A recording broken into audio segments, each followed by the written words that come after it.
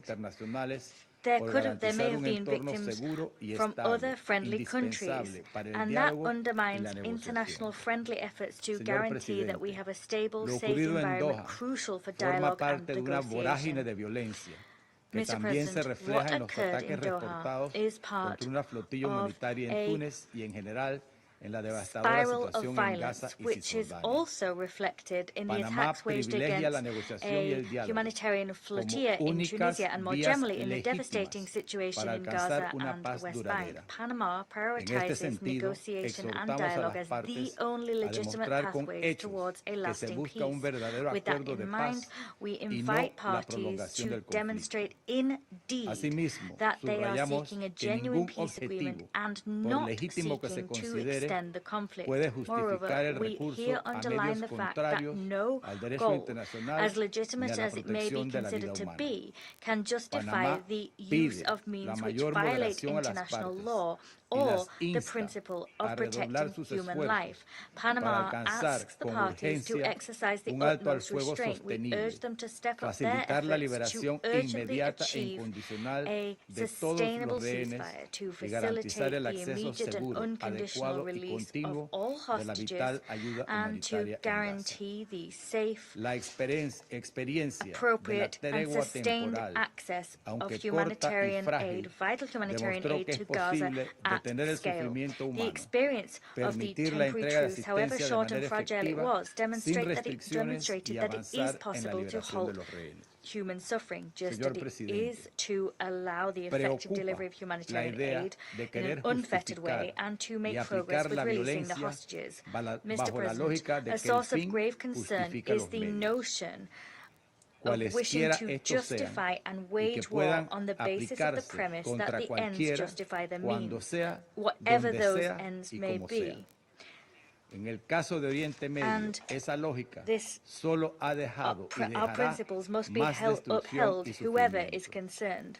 La cacería The indiscriminada use of this ends justify the means logic will simply sow more destruction and suffering. The indiscriminate witch hunt of enemies does not lead to peace. On the contrary, it merely extends war and worsens the suffering of innocent people that are trapped in the midst of the siege.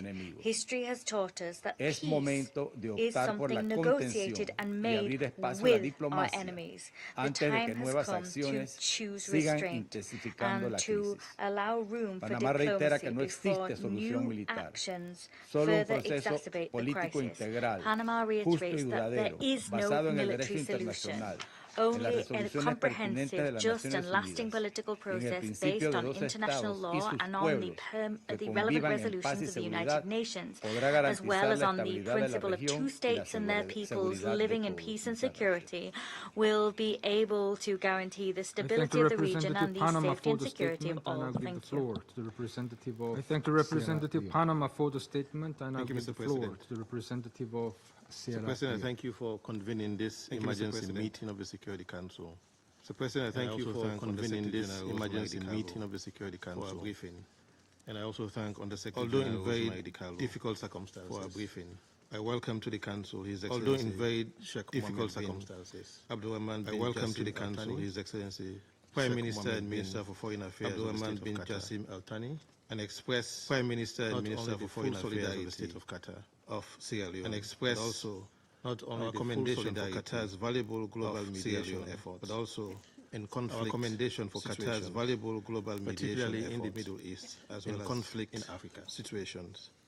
Particularly also welcome to the Council His Excellency in Africa, Mr. Ayman Safadi. I also welcome to the Prime Minister and Minister for Foreign Affairs, Mr. Ayman Safadi, of the Hashemite Deputy Prime Minister and Minister for Foreign Affairs. And notes the letter dated 9 September 2025 Jordan. From the permanent representative notes the letter dated 9 September transmitted as document S/ from the permanent representative of the State of Qatar, 563, which draws transmitted as document S/2025 to the grave incident that 563, which draws the Council's attention to the grave incident that consistently compelled the convictions that the Middle East conflict, and in particular the Palestine question, the conviction must be resolved. The Middle East conflict, and in particular the Palestine question, must be resolved through peaceful means in accordance with the Charter of the United Nations. To settle their dispute by negotiations, mediation, oblige all member states, arbitration, to settle their dispute by negotiations, mediation, while refraining from the conciliation, arbitration, force, or other peaceful means, while refraining from the threat or use of force. It is in this light that Sierra Leone is deeply alarmed by the admission by the Prime Minister of the State of Israel. It is in this light that Sierra Leone is deeply alarmed by the admission by the Prime Minister of the capital of Qatar, the state playing an active role as a mediator between the capital of Qatar in the ongoing escalation of the active role as a mediator between Israel and Hamas. Qatar's facilitation of dialogue has been indispensable to sustaining fragile ceasefire arrangement. Qatar's facilitation of dialogue has been further escalation to sustaining fragile ceasefire arrangement. An assault on the territory of a mediator further escalation is not only a violation of the sovereignty an assault on the territory of a mediator, but also a direct strike not only a violation of the sovereignty of its sovereignty, but also a direct strike as the UN Secretary General's rightly stressed of diplomacy. All parties should be working towards a permanent ceasefire. As the UN Secretary General's rightly stressed, not undermining it. All parties should be working towards a permanent ceasefire. Australia is gravely alarmed by this flagrant breach of international law. We strongly condemn Israel's flagrant breach of international law, and we support the press statement. We strongly condemn Israel's attack by Council members, which emphasizes the vital role that Qatar just agreed by Council members in mediation efforts, which emphasizes the vital role that Qatar continues to play and the United States in mediation efforts in the region. We take note of the communication Egypt and the Gulf Cooperation Council member states. We take note of the communication from the Gulf Cooperation Council threats to the security and safety, which describe the Qataris and residents. Serious threats. Such actions constitute a grave breach of Article 2.4 of the Charter. Such actions constitute a grave breach of Article 2.4 of the Charter, or political independence or use of force against the territorial integrity, sovereignty and territorial integrity are cornerstones of our collective security. Sovereignty and territorial integrity are cornerstones of our collective attack by the State of Israel. We commend the restraint as we strongly condemn the Doha attack by the State of Israel. We commend the continuation demonstrated by the maximum restraint.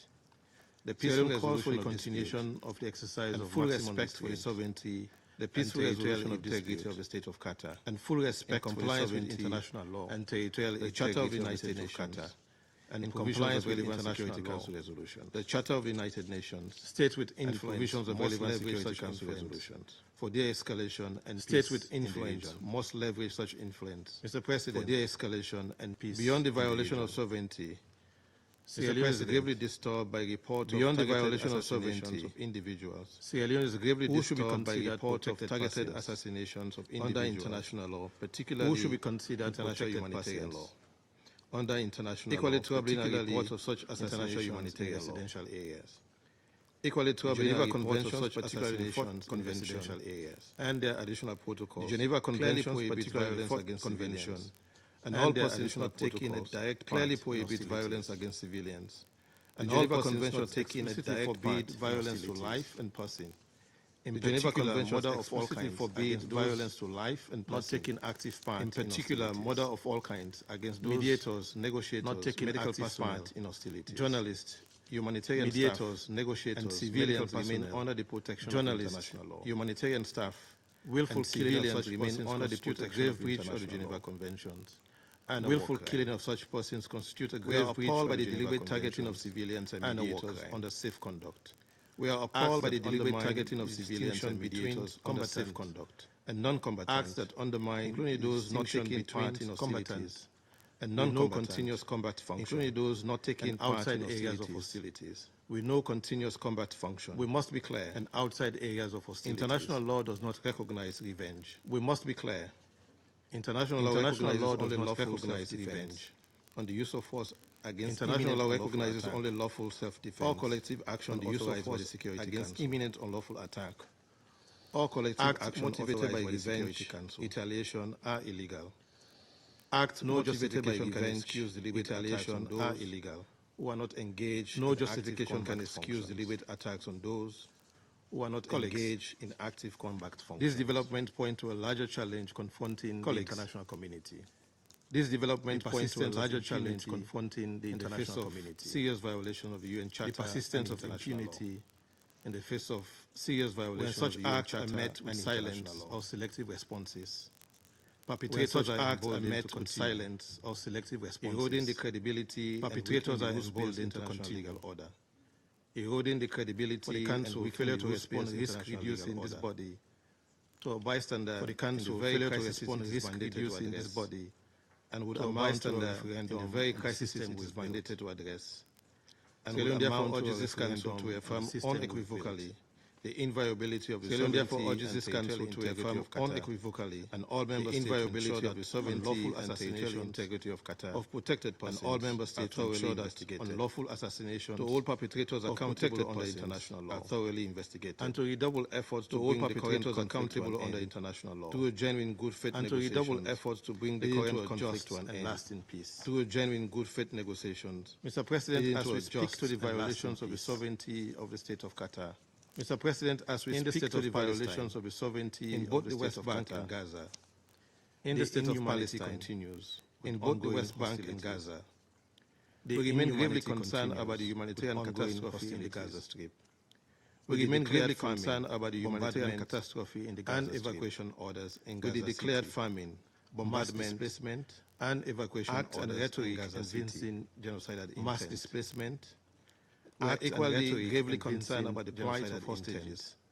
And recall, we are equally gravely concerned about the plight of Israeli civilians. And recall at a Jerusalem condemnation, the 8th September 6 people were Israeli civilians and 8 others at a Jerusalem bus stop, in which violence on either side will only breed more violence, wounded, deep in suffering. And violence on either side will only breed more violence. We iterate the imperative for an immediate ceasefire and erode prospect for peace. The safe and unimpeded delivery of imperative for an immediate ceasefire and the release of all hostages. The safe and unimpeded delivery of humanitarian aid. The Council must demand a ceasefire and the release of all particularly hostages. When a mediator state. The Council must demand a ceasefire attack, particularly when a mediator the peoples state of the Middle East and indeed the flagrantly attack. Look to this Council the peoples of the Middle East and indeed the peoples of the resolve. Look to this Council upholding the Charter is consistency and it is abiding. Upholding the Charter is not optional. Sovereignty must be respected. Civilians and other protected persons must be sovereignty must be respected. And international law must be enforced persons without fear or favor.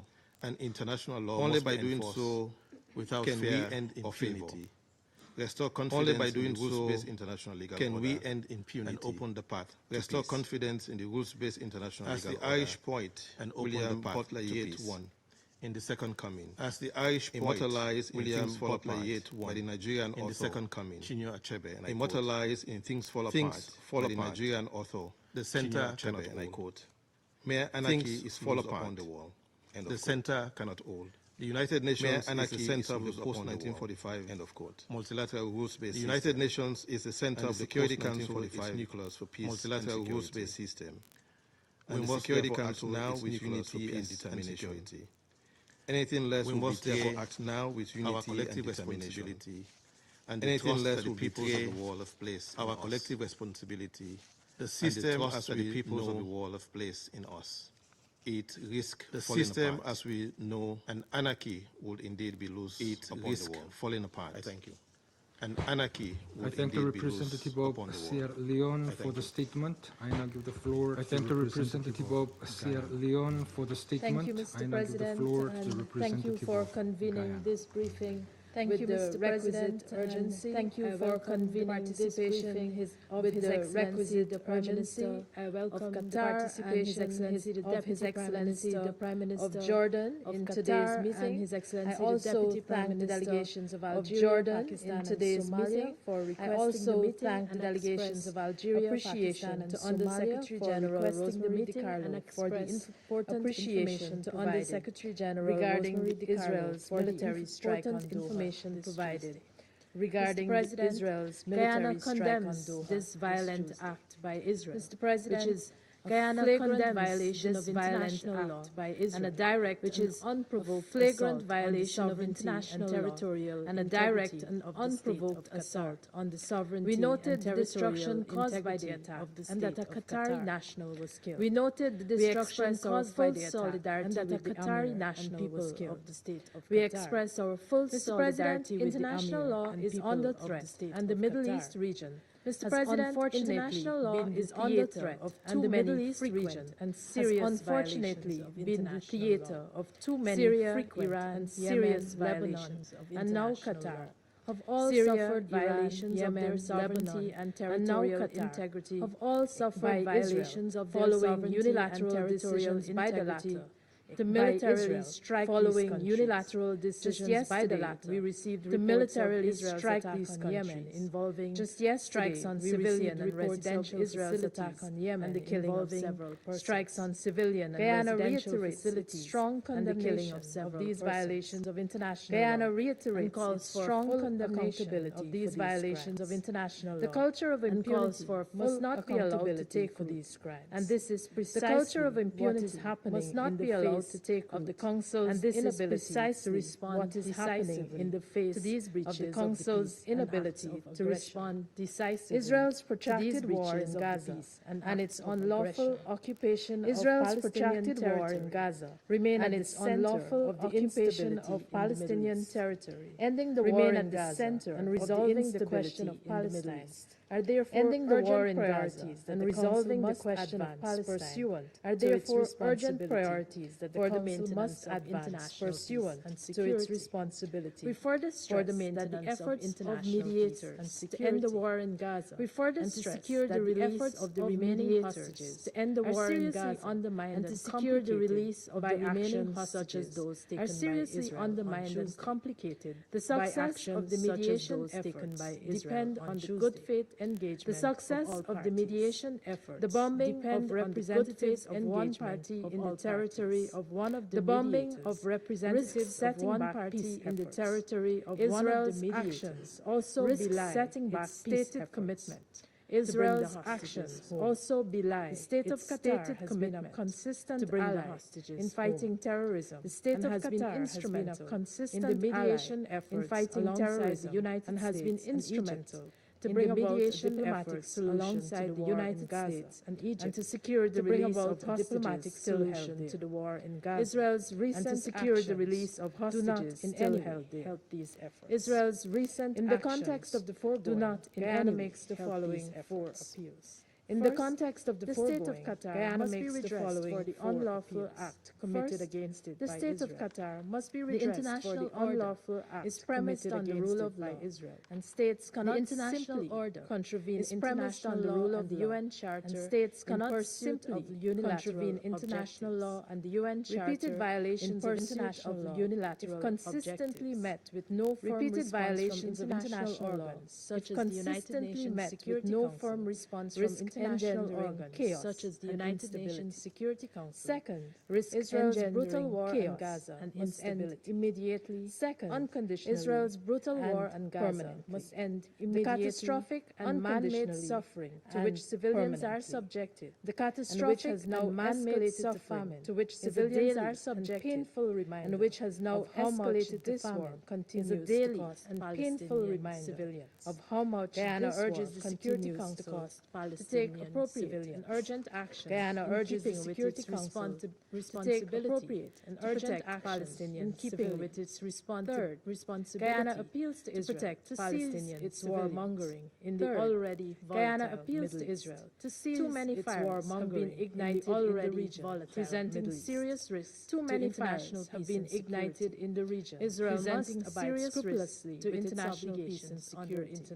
Israel must abide scrupulously with its obligations. We need strong political will to resolve the question of Palestine in a just, peaceful, and comprehensive to resolve the question of Palestine. 8 decades in a just, peaceful, and comprehensive to have an entire nation. 8 decades in a state is too protracted a period marked to have an entire nation recurrent cycles of violence and oppression. Marked by this goes against all the values cycles of the United Nations and oppression.